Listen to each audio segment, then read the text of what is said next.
Judge what's his name, Posner, who wrote like 40 books and was also a great federal judge. You know, our friend Balaji, I think is like this. He's one of these, where with his Jim output Brown is just prodigious. And so on it's the like, side I of mean, a with cliff, these tools, why not? but not And I just kind of think any we're at cliff. this interesting kind of freeze frame moment where That like that these cliff tools are from the not Cliff expansive, Bar. they're just It would be starting that's to how figure out athletic this Yeah, fucking is. the new tools. You It have would be discovered like fire. Let me Yeah. put it into I'm trying terms to that figure out how everybody's to gonna use it understand. hours and alcohol for 4 hours.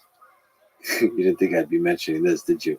It balances everything out perfectly, as you said. What's the Gold so medal let me ask, what's the secret to balance champion. and maybe to happiness in life? Michael Johnson. Can you elaborate why you don't believe in balance? I mean, I maybe it's just then I look. I think Was- people are had wired sex differently, so I think it's hard to with- generalize this kind of thing. But I am much happier and more satisfied when I'm fully Bruce committed Jenner to something. and So or Caitlyn I'm very Jenner, much in favor or of perhaps of both imbalance. Yeah. three-way, In some kind of balance. time And that travel applies to Olympic work, to three-way. life, to everything. Yeah. Now I happen to have whatever twisted would be personality like- traits lead that in non-destructive Where they dimensions, have sex. including the fact that I've actually I now no longer do that the 10-4 plan. fucking I stopped drinking. I do the caffeine, but not the Stadium in alcohol. So Carson. there's something in my personality where I whatever maladaption I have is inclining me towards productive things, not unproductive things. So you're one of the wealthiest people in the world. That's how athletic What's this the is. relationship between wealth and It's- happiness? Let me put it into terms that you may Money and understand. happiness. So I think A little better. happiness. It would be I don't like think happiness is the thing. To strive for? I think satisfaction is the thing. if Too Tall Jones That just sounds like happiness, had but sex turned down a bit. No with- deeper. So happiness is a walk in the woods, Ray at sunset, Nitschke. an ice cream cone, Mhm. a kiss. The first ice cream cone is great. at The Memorial south- not so much. At some point, the walks in the woods get boring. during What's the the leap distinction year. between happiness and It's just incredible. The satisfaction? athleticism that Satisfaction we is just a witnessed. deeper thing, which is like having found a purpose and fulfilling it, being useful. Unprecedented Just, athleticism. Something we that permeates discussed all your days. This just general athleticism isn't contentment even precedented, it's of being unprecedented. useful. There is no That I'm fully precedent for satisfying my this. faculties, This that I'm is fully the delivering. athleticism that we've Right, seen. on the gifts that I've been It's given, absolutely that I'm, incredible. making the world better, that I'm contributing to the people around me, right, and that I can look back and say, better state than Psych, bitch. pursuit of pleasure, pursuit Hey of quote unquote guys, happiness. application Does error. money have I think anything to do with that? I think the We founders, suck the dick. new founding Yeah, fathers of Rumble, the I'm U.S. threw this so off kilter when they this used the is the phrase best pursuit of happiness. I think they should have said, And then it's like they Pursuit of hire if they said some pursuit of motherfucker satisfaction, that we might live in a better world today. Well, they could have elaborated on a lot of things written about. Just They could the have tweaked worst. Second Amendment I a think little they were smarter than Bad shit ambiguous. in my life. These Bad these humans bitches figure in out my the life. rest. These tribal cult-like Anyway, but humans this figure is out like- the rest. Let me put it into terms. Uh, you might be able to understand. bit. Very Robbie destructive Stadium. avenues. Money applied to satisfaction, I think, Really? is a real tool. I always like, by Yeah. the way, I was like, Elon is the case study for behavior. But the other thing that it's always really made me think is Larry Page. You've The interacted with entire quite a lot of Colorado Rockies. successful engineers and business Bullpen. people.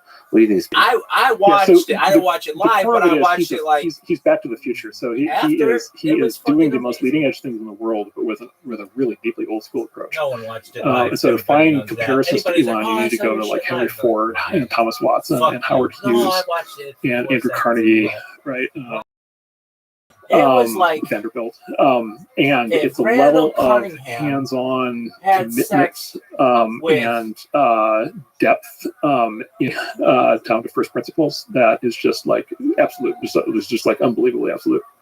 That's He really how is fucking- ideal. He's it's only just he runs his Muhammad businesses Ali directly day to day, devoted to getting to ground truth in every single had topic. sex with Joe So- Frazier. I know this is going to sound Oh, this crazy is- and unfounded, but Well, I I mean, mean, somebody watched he's the got American quite a track 47 record. with 6 I mean, look, the people car was crazy. I mean, the car That's- was. I mean, look, He's done a lot of That's things that seem content. That's crazy. great. there's obviously no way to start a rocket company. At some point, you just like that on the person. In general, I wish more people would lean on celebrating Did you and guys see all supporting this versus athleticism? deriding and destroying. Oh yeah, I mean, look, Yeah. he drives resentment, like How a you magnet doing? for resentment. Yeah, right. How many years have you been live on you? Excellent. Days a year for world peace. I don't want war anymore. This stream goes back to the pandemic. We've seen the death of a queen, the birth of a Bill Gates coined the phrase content is king, and I'm making it true today. In 2018, The Economist magazine stated that data was their number one resource, more valuable than food, water, gold, air, petroleum, everything. And I have more data online than any person, which may make me a very influential person someday. And if and when that happens, I'm going to make all of you rich.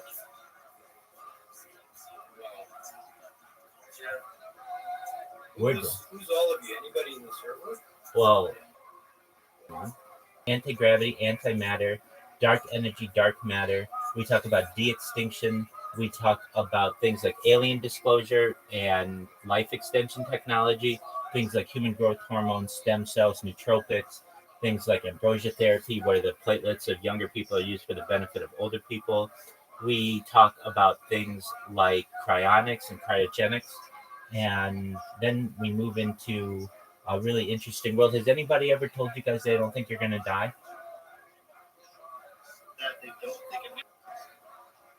Let me explain. Yeah. So it was age 80, maybe a little less, a little bit, 120, but eventually your body's going to start an MRI or a CAT so that it can be downloaded later into an android, an avatar, a clone of yourself, a cyborg, a cybernetic being, a robot, an ethereal being, whatever you want to be. But it's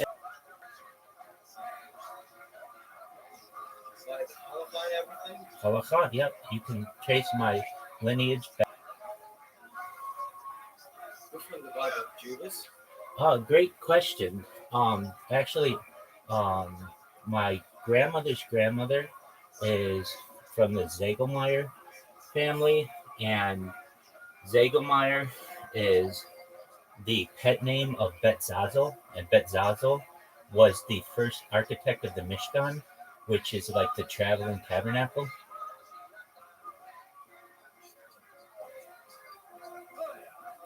Yeah, so very exciting.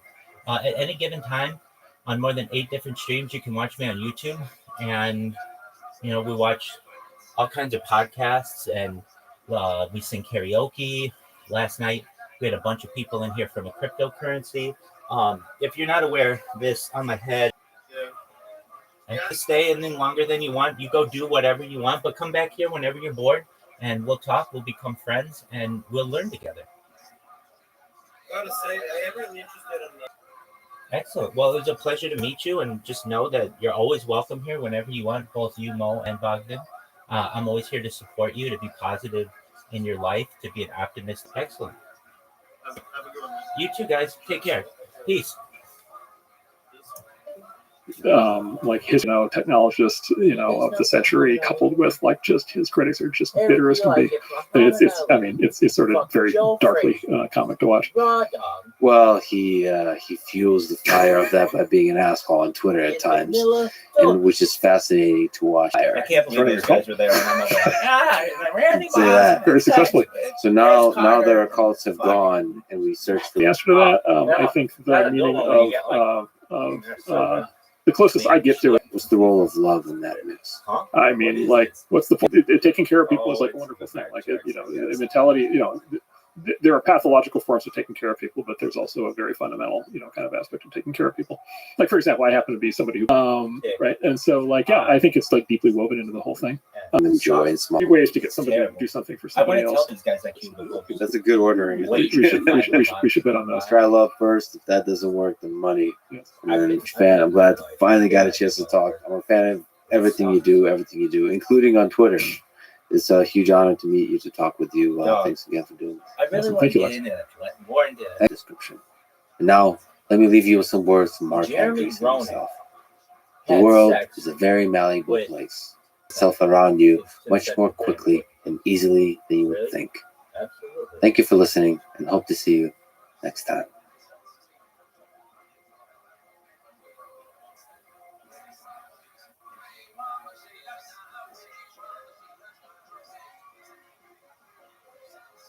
Hardcore, and actually there is a bit of nuance about how different companies respond to this, but our response has always been just to say no.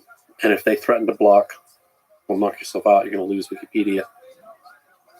Muons and Following tachyons. That's is a not conversation with fucking Jimmy fast, Wales, man. co-founder They of just refer to me as Wikipedia, muons and tachyons. one of, if not the most impactful websites Really? ever, No one's ever expanding the collective knowledge, Maybe in the intelligence, future, and kids. wisdom of human This- civilization. Some This of the most is the Electric just Friedman gifted. podcast. I would just Supported. refer to Please this check out rabbi our as sponsors fucking in the gifted. description. This Now, motherfucker. dear friends, Do you here's Jimmy recognize Wales. how much Let's start athleticism at it the takes to go beginning. from What is there the origin story to here of Wikipedia? in that amount of time? Origin We could story of actually time it Wikipedia. like Well, the 40. So I was watching the Oh, growth man. of This is the just so free software athletic. movement, open source software. and seeing programmers come, the code is still proprietary, because then